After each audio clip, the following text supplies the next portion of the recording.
Hi, today we will try to learn how we can find Pearson's correlation in SPSS.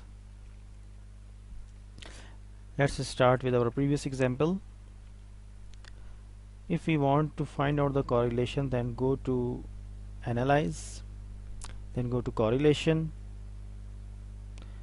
then select Bivariate Correlation. Here is the correlation window. We have the three options to find the correlation.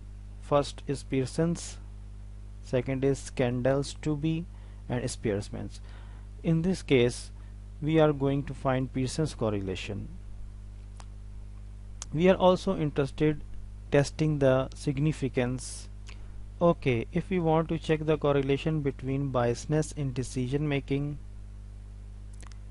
irrationality, overconfidence, and gambling, then we have to include these four variables here and press OK.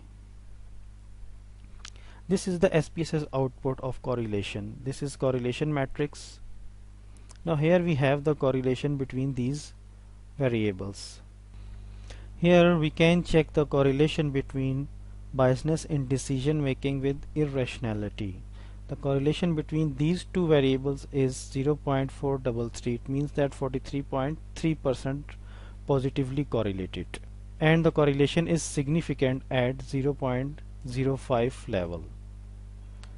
If we want to check the correlation between overconfidence and biasness in decision making, the correlation is 0.202 positive, but the correlation is insignificant.